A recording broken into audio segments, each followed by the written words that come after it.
เลย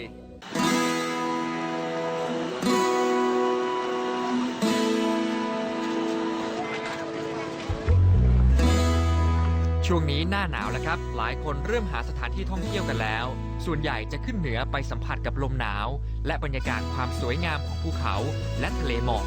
แต่ว่าจริงๆแล้วในช่วงหน้าหนาวทางภาคอีสานของไทยก็มีธรรมชาติสวยงามไม่แพ้กันวันนี้แขกจะพาคุณผู้ชมไปที่ภูทอกจังหวัดเลยครับเราเริ่มออกเดินทางตั้งแต่เช้ามืดครับเพราะว่าต้องการไปดูทะเลหมอกและพระอาทิตย์ขึ้นที่ภูทอกการเดินทางนั้นออกจากอำเภอเชียงคานมาไม่กี่กิโลเราคิดว่าเราออกมาเช้าแล้วแต่ว่ามาถึงคนค่อนข้างเยอะพอสมควรครับกดไลค์ใช่เลยวันนี้ผมจะพาคุณผู้ชมไปดูทะเลหมอกที่ภูทอกครับจังหวัดเลยขึ้นชื่อว่าเป็นทะเลหมอกอีกที่หนึ่งที่สวยที่สุดในประเทศไทย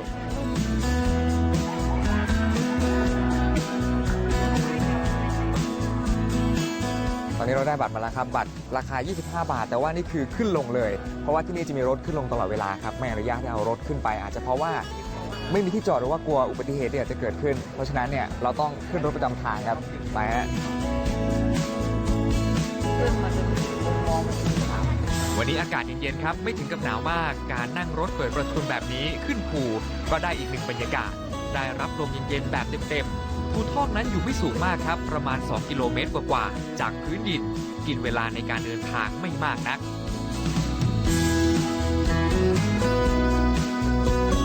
และเราก็ขึ้นมาถึงภูทอกแล้วครับตอนนี้พระอาทิตย์ยังไม่ขึ้นแต่ว่าคนเยอะมากๆทุกคนต่างก็มารอคอยที่จะได้เห็นความสวยงามที่ใครๆต่างก็พูดถึง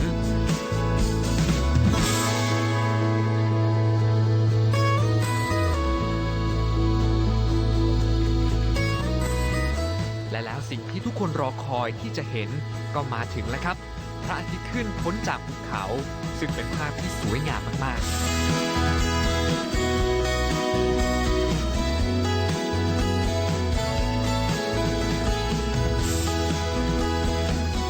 การที่ทะเลหมอกของภูทอกถูกขนานนามว่าสวยติดอันดับของประเทศไทยเพราะว่าหมอกนั้นจะอยู่ใกล้แค่เอื้อมเหมือนกับว่าเราสามารถจะสัมผัสมันได้มองลงไปด้านล่างตอนนี้เปรียบเสมือนมหาสมุทรขนาดใหญ่สุดลูกหูลูกตาเพียงแต่ว่าไม่ใช่น้ำแต่เป็นหมอกที่อยู่ในอากาศถึงแม้ว่าจะต้องตื่นแต่เช้าต้องเดินทางหลายขั้นตอนต้องใช้เวลาในการรอเพื่อที่จะได้เห็นแต่ว่าเมื่อได้มาเห็นและได้สัมผัสแล้วแคนเชื่อว่าทุกคนจะมีความรู้สึกเดียวกันคือคุ้มค่ากับการรอคอยและลืมความเหนื่อยความเบื่อที่ต้องรอนานๆอย่างแน่นอนคุณผู้ชมต้องมาสัมผัสด้วยตัวคุณเองแบบนี้แค่ต้องขอกดไลค์ใช่เลย